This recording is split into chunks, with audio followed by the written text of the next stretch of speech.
მშვიდობისა. მოგესალმები. სიყვარულით, დიდი პატივისცემით, ბედნიერ, წარმატებულ და პოზიტიურ დღეს გისურვებთ. ბექუნის მეორე კვირა აქვს უკვე ჩვენთან და უკვე მოშინაურდა კიდეც და ყოველდღიურ. მოგესალმებით, რა თქმა უნდა, გისურვებთ წარმატებულ კვირას, ბედნიერ დღეს, მშვიდ და სიყვარულით სავსე დღეს გისურვებთ ყველას. და ამ სიყვარულზე და სილამაზეზე გამახსენდა ჩემო თაკო, რა ლამაზი ხარ, დღითი დღე უფრო ლამაზდები. დიდი მადლობა მეგობრებო, ძალიან დიდი მადლობა ჩემს ჩაცმულობაზე ზრუნავს მაკოს ბუტიკი, რომელსაც ესეთი არაჩვეულებრივი და ერთმანეთზე ლამაზი ლუკები. ჩვენს ჩაცმულობაზე ზრუნავს ბექნუ და ანრი.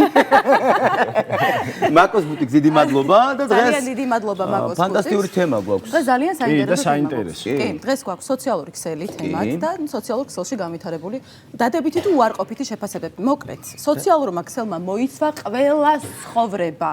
ვიღებთ ინფორმაციას, ვაზიარებთ ინფორმაციას, ვქმნით იმიჯს და ვიღებთ შეფასებებს, რაც რეალურად მოქმედებს ჩვენზე როგორც დადებითად, ასევე უარყოფითად. რა თქმა უნდა, ონლაინ ბულინგი, რა თქმა უნდა, გადაჭარბებული ქება დიდება, გადაჭარბებული და დაუმსახურებელი ლანძღვა, კრიტიკა.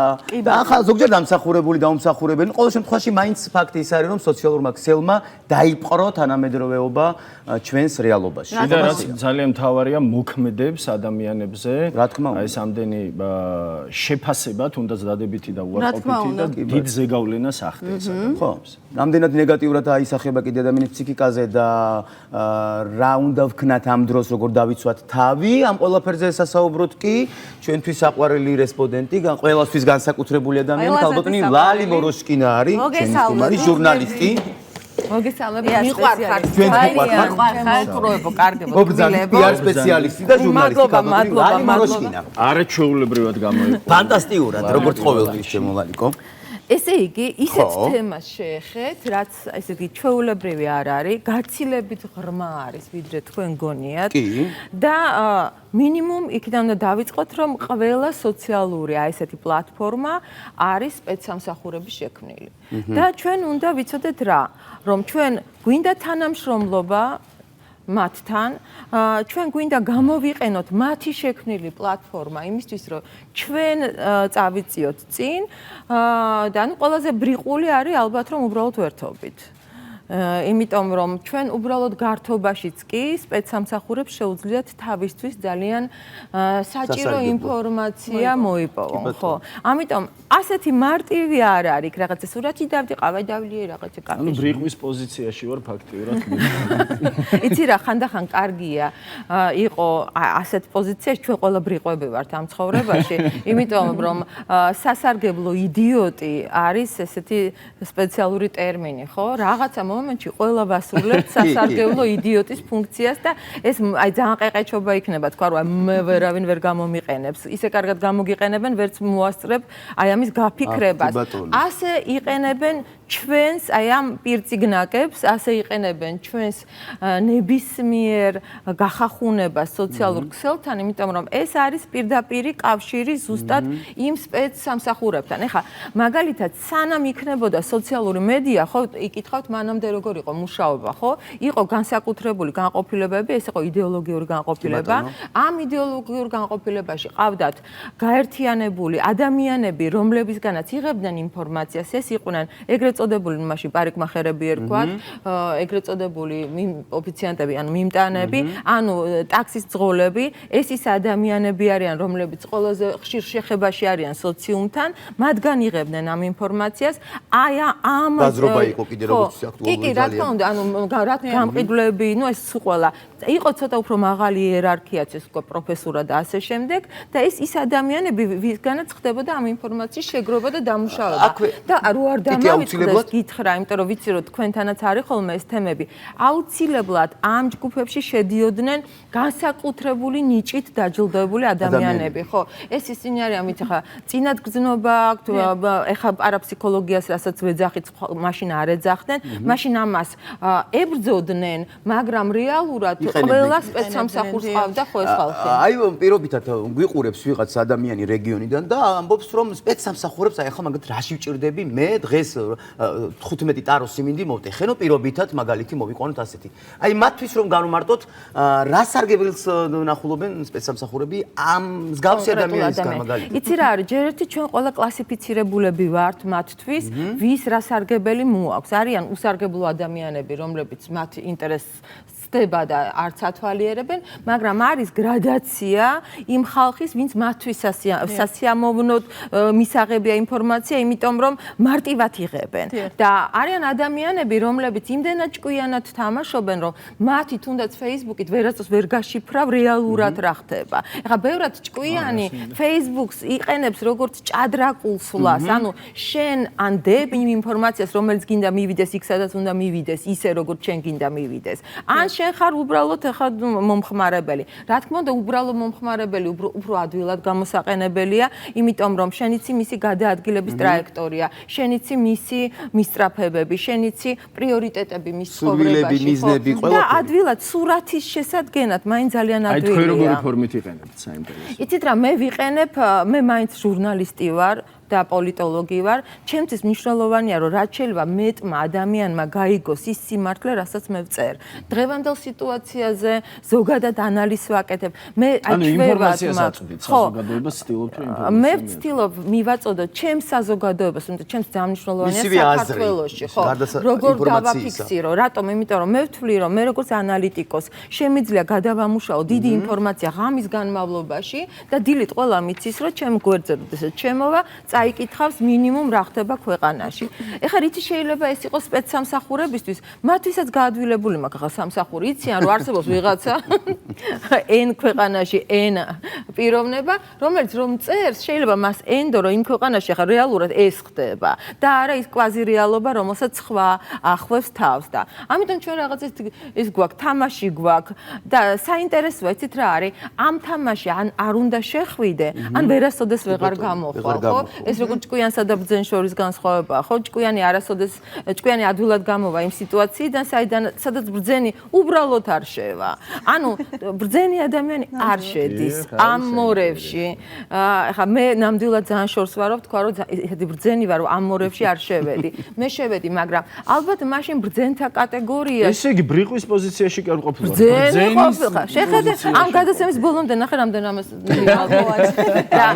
ალბათ შეიძლება ჩვენს დღევანდელ სიტუაციაში ბრძენთა კატეგორიას მივაკუთვნოთ ის ბერები, ის სამღვდელოება, ის გასყიდვოსნებული ადამიანები, რომლებსაც თავის სამყარო აქვს და რომლებიც თვლიან, რომ იმ კვადრატში, სადაც არიან და იქ, სადაც ისინი ღმერთს ერწყმიან, იქ არ ჭირდებათ მათ ესეთი ქსელები, რომლებიც საწაიღებენ ამ ინფორმაციას და რას გააკეთებენ. მე ამიტომ სიმართლე გითხრათ, ქადაგება Facebook-ური ნაკლებად მომწონს, იმიტომ რომ მე თუ მინდა ამის მოსმენა, მე იმ ღმერთის ტაძარში მივალ და რაღაცა მგონია რომ ის იქ უფრო ადგილია. ზოგადად ძალიან ბევრი თემაა, რომელიც ასე არ უნდა იშლებოდეს. არის რაღაცა ინტიმი, რომელიც უნდა რჩებოდეს ინტიმად. ისევე როგორც არ შეიძლება ყველაფერზე ლაპარაკი და ყველაფრის გარშემო ჯაბაასი, ანალოგიურია ვფიქრობ ეს თემები. სოციალურ გამოტანა. და რას ფიქრობთ დღევანდელ დღეს რამდენად მძიმე არის სოციალურად ან სოციალურ ქსელში ბულინგი? უარყოფითი კომენტარები. რა არის იცი ჩემო კარგო, თუ შენ შედიხარ ამ თამაში, ეს არის როგორც კომპიუტერული თამაში. უნდა იცოდე რომ შეიძლება იქიდან ვიღაცამ გესროლოს, ვიღაცამ რაღაც წყალი გადმოგასხას, ვიღაცამ აგური, აბა ეს არის კომპიუტერული თამაში. შენ ხარ თამაში. თუ შენ არ გინდა თამაში ყოფნა, ნუ შედიხარ ამ თამაში. და თუ შენ ხარ თამაში, შენ აუცილებლად გამოვლენ იქ კომპიუტერში ვართ, თავიდან ბოლომდე ვართ. და თამაშის წესი არის, რომ შენ როდესაც ხედავ, რომ მოწინააღმდეგე მოდის, აბა რა უნდა გააკეთო? უყურეთ ერთადერთი იარაღი, ჯერჯერობით რაც კარგად მუშაობს. ის კი არა რომ ესროლო და მოკლა და შემდეგ ტურში ამით გადახვიდე, არა, ამით ვერ გადადიხარ. შენ ტკეპნი ადგილს იქ სადაც ხარ და პირიქით უყურე, აი ხო არის რაღაცა დონე, შენ მოკალი მოწინააღმდეგე და ერთი საფეხურით ქვევით ჩავარდი. იმისთვის რომ ზევით ამოხვიდე, იმიტომ რომ ადამიანის მოკლა, განადგურება, თუნდაც სოციალურ სოციალურ ქსელში არ არის შენი ამოცანა. შენი ამოცანა იმდენად სუფთად გაიარო ფინალამდე და სადაც ის გაბწყინებაა, ხო? ის პირამიდა აბრაჰამ მასლოუსი, ხო? ეს ხო არ არის უბრალოდ სიტყვები, ხო არის რაღაცა უმაღლესი წერტილი, საითაც ჩვენ მივდივართ. აი ამ უმაღლეს წერტილამდე რომ მიხვიდე, შენ ეს ადამიანი უნდა დაიგნორო. სარკისებრი ეფექტი, ანუ ვერ დაინახო, გამჭვირვალე უნდა გახდეს შენთვის. და შენ თუ შეძელი მის მიღმა ისე გაიარო, რომ მან შენ მინიმალური ზიანი მოგაყენოს და შენ ამით სისუფთავე შეინარჩუნო, არ ჩაება ჩხუბში, შენ ასეთო, შენ ისეთო, შენ ისეთო, შენ ასეთო. მე შენ ამას გეტყვი, შენ ის მითხარი. შენ თუ შეძელი აბსტრაგირება, შენ მაშინ კიდევ ერთი ქულა მიიღე და კიდევ ზევით ახვედი ერთი საფეხური. მოქმედებს ლალი მოროშკინაზე ცუდი კომენტარები და თუ ჩაბმულხარ ცუდი კომენტარის შემთხვევაში, აი თუ გიპასუხი ეგრეთ ცუდი კომენტარი. შენ სადმე შეგხვედრია? მე არა, ამიტომ მაყურებლისთვის მინდა. არა, არასოდეს. არა, მე არა, ჯერთი არ მოქმედებს, რატომ? მე მიხარია რა. უყურეთ, ესეც კომპიუტერული თამაშია. მე ამას ვუყურებ როგორც თამაშს. რა წუთში მოდის შენზე ბულინგი, ალგორითმი შენ გიშვებს ზევით. ანუ იმდენმა ადამიანმა, ისინი ადამიანები ხო არ არიან კომპიუტერისთვის, ისინი არიან ალგორითმები. ბევრმა ალგორითმა შენზე რეაქცია მოახდინა. ცუდია თუ კარგია, ამას მნიშვნელობა საერთოდ არ აქვს. შენზე აქვს რეაქცია. ესე იგი შენ ხარ რაღაცა ძალიან მაგარი ადამიანი, ვიღაცისთვის საინტერესო, რა მე მიხარია. ანუ ბულინგი ეს არის კარგი, იმიტომ რომ შენ ეს არ გეცხოვებ, იმიტომ შენ თუ ჭუჭყიანი არ ხარ, ჭუჭყს არ მიიკრავ. ერთია მე მესმის რომ ცხოვრობთ ოჯახებში და ეგ ოჯახის წევრები, მე ისე კარგად აღზარდა ჩემი შვილები და დედა აღზარდა, რაც თავარია, რომ ჩემი ოჯახის წევრები ამაზე არ რეაგირებენ და დანარჩენი და ჩემი მეგობრები. და იცით რა არის ხოლმე? მე მოვიშორე ძალიან უხეშად არა ნამდვილად მე უხეშობა თუ ძალიან საჭირო მახასიათებს, მაგრამ ზოგადად ვცდილობ არ გამოვიყენო, რომ არ მინდა სკრინები, იცი შენზე რა დაწერეს, იცი შენზე რა თქვეს, არ ესეც ბულინგია. ესე იგი შენ გინდოდა ჩემთვის ეს გეთქვა, მაგრამ პირდაპირ ვერ მითხარი, ვიღაცის ის ამოჭერი და ის ჩამიგდე. ესე იგი შენ ფიქრობ ჩემზე ასე. აი დამიჯერეთ რა, ვინც თქვენ ჩაგიგდებთ, ოდესმე გეყვით იმან შენზე იცი რა თქვა, იმას უნდოდა შენთვის ამის თქვა, უბრალოდ სხვა გამოიყენა და ეს იმაზე უარესია. ამიტომ აი ეს მოიშორეთ ეს ყველა მეც გამოვიყენებ ღამხრიკს და გალბატონი ლალის ნათქვამ სიტყვას ჩემს საახლობლოს გეუბნები. ბევრჯერ ჩაგიგდიათ. კავტალე, როგორც მივხვდი, ანუ თქვენ ხვდებით ამ ყველაფერს ძალიან კარგად იაზრებთ და უარყოფით კომენტარებს, აბსოლუტურად არანაირი ზეგავლენა არ აქვს თქვენ. არა, მე მიხარია, ეს არის ჩემი ალგორითმი. ანუ იმ მე ხო ვარ შევთანხმდეთ ერთ რამეზე, რომ მე არ ვარ ბრძენი, მე ვთვლი რომ ვარ ჭკვიანი და შესაბამისად ამ კომპიუტერულ თამაში მინდა მაღალი ალგორითმი მივახციო მწვერვალს. და აი ამ შემთხვევაში თუ გამოგიყენებიათ ეს ყველაფერი თქვენ და სასიკეთო. კი, რა თქმა უნდა.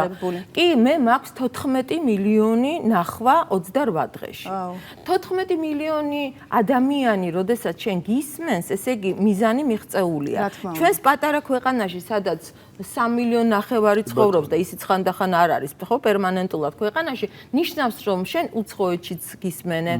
კარგია რომ აქვს, მე ბევრს ვთქვამს, რა კარგი ფუნქცია აქვს Facebook-ს, რომ ითარგმნება. ანუ შენ ეს ინსტრუმენტი, რომელიც რა თქმა უნდა სპეცსამსახურის არის, ანუ შენ წილში უჯდები სპეცსამსახურს და მე რომ უნდა მეთარგმნა ეს ყველაფერი და ვიღაცებისთვის გამეგზავნა, აგერ ბატონო, მითარგმნიან და ხო, პრეს-რელიზივით აქვს გაგზავნილი და რა ბედნიერება, ანუ შენ შეგიძლია, აღარ გჭირდება ტელევიზია, აღარ გჭირდება შენი საკუთარი გადაცემა. რეალურად ვაღიაროთ, რომ ეს ყველაფერი არ გჭირდება, ჩვენ შეგვიძლია სახლში უბრალოდ ვთქვათ, რასაც ვამბობთ, მაგრამ ერთია რომ მანამდე რა თქმა უნდა მიაღწიო რაღაცას. მანამდე უნდა გახდეს საინტერესო. მანამდე შენი ერთი პროგნოზი მაინც უნდა გამართლდეს. და ეს არ არის ასეთი ადვილი, იმიტომ რომ ყველაფერს იმახსოვრებს იგივე სოციალური ქსელი. უყურეთ, ეს ინსტიტუტი იმახსოვრებს შენ სიკეთეს და შენ შეცდომებს. და თუ შენ 3-ჯერ 4-ჯერ ახაზე აცდი პროგნოზებში და ყვითელზე წითელი იძახე, იმასაც აღარ აინტერესებ.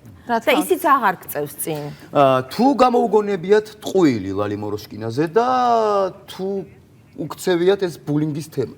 როგორ არა ხო ტყუილები იმდენია გამოგონილი ახალგაზრდობაში იცი რა არის ხანდახან რო ამბობენ ასაკი ისე მიხარი ასაკი რომ რაღაცა ნაკლები ჭორია ხო რომ ისეთ ადამიანებზე ჭორაობდნენ რომ საერთოდ რო არ ვიცნობ და რა თქმა უნდა ეს რაღაცა მომენტში გაკრავს გულში მე რაღაც ისეთებს იგონებდი მაგრამ რა არის მე იმდენად ესეთ კრუხივით დედა ვიყავი და ჩემი შვილები ისეთ ჩემთან ახლოს იყვნენ და დღესაც ჩვენ აი ის იმდენად ახლო ურთიერთობა გვაქვს რომ ჩემი შვილებისთვის ეს ყველაფერი იყო მარტივი და ის რომ პოპულარული და მახსოვს უფროსი უმცროსი ახლა პოპულარული დედა რო გინდაო რაღაცები რო ასწავლე და ხო უფროსი უმცროს ჭკუას 13 წლის უმცროს ეხლა რაღაცები უნდა ავიტანოთ სამაგეროდ რაღაცეებში იყო მარტივად გვაქვს საქმეო და ანუ ეს არის იცი რა არის ჩვეულებრივი ამბავი მაგრამ უყურე მე თუ სოციალურად გრძნობ ჩემ თავს არასწორად დაჩაგრულს ჩემი ერთი სიტყვა დღეს ეცოდინება თავრობას, მხედრობას, ერს, ბერს, ამ ქვეყანას, იმ ქვეყანას და ასე შემდეგ. ანუ მე მაქვს ჩემი თავდაცვის მექანიზმი. შესაბამისად, რა თქმა უნდა, პოზა რო არ გამაბრაზოთ, თორე აგერ Facebook-ი, ცუდი არ არის. მერწმუნეთ, მე მქონდა 2014-ში ასეთი პრაქტიკა, როდესაც რაღაც გავაკრიტიკე, უკვე ამ თავრობის წევრიც ვიყავი და ვფიქრობ, რომ ოცნება და მე რაღაც განუყოფელი ნაწილი ვართ და იმედია რომ ვიქნებით და მაშინ არ მომეწონა რაღაცა სასჯელ ახსრულებაში აირია სიტუაცია, მაგრამ არავინ არ მომაქცია ყურადღება. ყველა კარი, რომელსაც მივაკაკუნე, მიიხურა და თქვა, არა, გუნდური პრინციპია ჩვენ ერთმანეთთან უნდა ჩუმად ვიყოთ. და მე ვამბობდი, არა, გუნდური პრინციპი ეს არ არის, სიმართლე უნდა ვთქვათ. და აღმოჩნდა 2 თვის მერე ამ კაკუნით, Facebook-ზე პოსტებით, საფრანგეთიდან რაღაცეების წერით და რაღაცით მიაღწია იქ, სადაც სიმართლეს უნდა მიეღწია. და მე მივიღე პასუხი, მე დამაბრუნე საქართველოში. მე დღემდე ვთვლი, რომ აი ამ Facebook-მა, იმიტომ რომ მე რანაირად ხო წერილს ხوار გავაგზავნიდი არა და პოსტალიონს და ვიცი რომ ეს მუშაობს, იმიტომ რომ შენი სიმართლე მაინც მივა ადრესატამდე. აი ახლა რა მაინტერესებს, რაღაც კონკრეტული არ იყო ქალბატონო მალი. ჩემ შემთხვევაში მაგალითად ყოფილა მსგავსი რაღაც, რომ ქმარი და შვილი მყავდა მიტოვებული, ამ დროს ქორწინებაში არ ყოფილა არასდროს. თქვენ შემთხვევაში რაიმეს თუ გაიხსენებთ? კონკრეტული იყო ჩემ შემთხვევაში. გარიგდა 40,000-იანი პრემიები სასჯელ ახსრულებაში, რომელიც იყო საშინელი კანონდარღვევა და მაშინ დაწერეს, რომ ლალიმაც აიღო, ამ დროს მე გავაპროტესტე და ისე ვინერვიულე, რომ რა უნდოდა ხო მამონაწერის დადებას, რომ აი კაი ხა ერთი 10 წუთი თითები ვერ დავალაგე, რომ დამედო. მაშინ ჯერ კიდევ ნერვიულობდი 2000. რა იმოქმედა ლალი მოროშკინას? და არა, და რას გეუბნები, შენ რო ასეთ რამეს გაბრალებენ და ამ დროს შენ ხარ შემოქმედი. ამ ამბის გარეთ გამოტანის, იმიტომ რომ მე არ მაქვს უფლება 40,000 ავიღო, არც მე და არც სხვა სასჯელ ახსრულების თანამშრომელს, იმიტომ რომ ჩვენი ხელფასი არის 1600 ლარი. და მაშინ შემოიღო პარლამენტმა ჩემს მერე ერთ-ერთი კანონის, ასე ვთქვათ, ფუძემდებელი მეც ვარ, რომ ერთი ოდენობით მეტი პრემია არ უნდა აიღოს და აი სანამ ეს ამბავი მიხვდნენ, რომ მე სიმართლეს ვამბობ, მე გუნდის წინააღმდეგ კი არ ვარ, პირიქით, გუნდს გაღორების უფლება არ უნდა კონდეს, იმიტომ რომ ყველას უვარდება თავში. დგება მომენტი, როდესაც ყველა გრძნობს, რომ ხო იცით, აი და უცებ მეფე შიშველია. ყველას ემართება ეს მომენტი, როდესაც თავისი შიშვლეს ვეღარ ხედავენ და ამიტომ ვთვლი, რომ აუცილებლად უნდა რატომ არსებობდა მეფის მასხარა? უყურეთ, რატომ არსებობდა ყველა დროში? ეს იყო ერთადერთი ადამიანი, რომელიც შენობით ეძახდა მეფეს და სიმართლეს ეუბნებოდა. თუ ჩვენ მოვსწეთ მეფის მასხარები ჩვენ ვართ. ეს არის საშუალო რგოლი, ეს არის მენეჯმენტი, ეს არის ეს ადამიანები, რომლებიც აზრს ქმნიან. თუ ჩვენ მოვისპეთ ამ ქვეყანაში, დაინგრევა, აი მერე მოხდება ომი და უბედურება. რას უმოქმედია ლალი მოროშკინაზე? უმოქმედია ხო აი ერთი ძიმე ფაქტი რაც იყო ჩემს წარსულში ხო ნუ ეხლა ჩანგლად მონათლეს მაგრამ გაცილებით რთული და მძიმე იყო ვითარება როდესაც დაძდებდნენ დასაჭერად ჩემს შვილს რომელიც იყო სტუდენტი და ერთ-ერთი წესიერი ადამიანია ისევე როგორც ახლა დღეს წესიერი მამაკაცია თავისი ორი შვილით და ასეთივე წესიერი იყო სტუდენტობისას მაგრამ ცდილობდნენ რომ რაღაც შარში გაეხვიათ და მე რომ მივხვდი რომ გარდაუვალია შარი ჯერ იყო ერთი პიროვნება გამოყენებული მის გასაშარად და იმ პიროვნებას მაშინვე ვუჩივლე ვითომ დიზაინერი და მე ავიღე ჩემ თავზე ეს იმიტომ რომ თქვენ გახსოვთ ეს პერიოდი იცით რაღაცნაირად უნდა გადაგვერჩინა ჩვენი თავი ჩვენი შვილები და მე ავიღე ჩემ თავზე ავიღე იცით ცეცხლი მივიღე ჩემ თავზე და პატარა ჩემს წინააღმდეგ დადგმული სცენა გადავაქცია დიდ კონფლიქტად, რომლის მერეც შემეშვებოდნენ და ჩემს შვილს შეეშვებოდნენ და მე ვიცით რა, მე უბრალოდ ამ პიარის ცოდნა, რაღაცების ცოდნა მაძლევს უფრო მეტ ფანტაზიას, რომ იმ სიტუაციაში, სადაც ჩემი ჩაგდება უნდათ, ის სიტუაცია საჩემოდ გამოვიყენო. თორე რეალურად რო იყოს ნორმალური სიტუაცია, მიდი რა თქვი, დაილაპარაკე, აგერ პოლიცია არსებობს, სასამართლო არსებობს, ბოლო-ბოლო საზოგადოებრივი აზრი, მაგრამ მაშინ დახშული იყო ეს ყველაფერი. 2011 წელი იყო, როდესაც ისე იქნევდა კულტსა ეს მონსტრი, რომ მართლა გადავსებული იყო ციხეები. ამიტომ მე სხვა გზა არ მქონდა და ვამბობ, რომ მე აბსოლუტურად ტოლერანტული ადამიანი ვარ. ჯერ ერთი ვარ მოფარიკავე და თუ ვინმეს დაზიანება მინდა, გამერწმუნეთ მოვახერხებ. ჩევა ქალბატონი ლალისგან როგორ გაითვალისწინონ უარყოფითი კომენტარები როგორ მიიღონ, როგორ დაიწყონ ოქროს წესი რა. თან ჩვენი დრო იწურება და აი, უყურე ძალიან მარტივია რა. აი ეს ჯერ ერთი მოდი გავაერთიანოთ ბულინგიც, რეკლამაც და რაც შემოდის, ყველაფერი არის აი ეს რა არის ესა? საპნის ბუშტები, ხო? ესე იგი საპნის ბუშტი შეიძლება იყოს ერთი ასეთი და მეორე შეგვიძლია ჩაავასხათ, რაღაცა გარდავქნათ, მაგრამ განსხვავება შენ დააბზრიალეს და მე მანამდე ვილაპარაკებ რა. შენ ითამაშე მანამდე. და მე რაზე ვილაპარაკებ, იცი რომ ესეც საპნის ბუშტია და ესეც საპნის ბუშტია. უყურე, ცოტა ხანში არც ეს არ იქნება, დარჩება რა იცი, ნახე, პატარა ლაქა ჩემს ხელზე. კი ბატონო. მეტი არაფერი არ დარჩება ამისგან. ამიტომ ჩვენ შეგვიძლია გვინდა ეს ვენდოთ, აუ რა მაგარი რამე ხდება და საერთოდ მოდი ცოტა გაგიერთიანებთ, ახლა რახან ფინალისკენ მივდივართ, პიარი და რეკლამა უნდა იყოს მხოლოდ 10% და 90% სიმართლე უნდა იყოს. ბულინგი 10% მაინც სიმართლე რო იყოს, აზრი ექნება. ჩვენ შემთხვევაში ბულინგი ამათაც არ ღირს. ამიტომ შევეცადოთ რომ აი ეს გვახსოვდეს რომ არსებობს საპნის ბუშტები. გინდათ მუდმივად იყოთ მონაწილე საპნის ოპერის. კი ბატონო, ეს თქვენი არჩევანია. გინდათ მიიღოთ მონაწილეობა სერიოზულ დრამატულ მრავალსერიან ზარღვიან ფილმში. კი ბატონო, მაგრამ ერთ რამეზე შევთანხმდეთ რომ მაინც ვთამაშობთ, მაინც მსახიობები ვართ, მაინც გვათამაშებენ და მით უმეტეს ეს ქსელები რაც ჩვენი დღევანდელი გადაცემა, ეს არის დიდი თამაში. ამასობაში დავამოვა ძალიან დიდი მადლობა. ძალიან დიდი მოკლედ აი ესე მარტივად აღიქვით ყველაფერი, მაინც ნუ დაითრგუნავთ თავ სოციალურ ქსელებით და გამიყენეთ გაიწუწეთ. ხო, გამოიყენეთ თქვენ და სასარგებლოდ ეს ყველაფერი. და ჯობია ვეფეროთ ერთმანეთს. რჩევები მივიღეთ ქალბატონი ლალისგან და აი ესე არაჩვეულებრივად უნდა გავიდეთ პატარა რეკლამაზე და ძალიან მალე დავუბრუნდეთ. მადლობა დიდი. ძალიან დიდი მადლობა.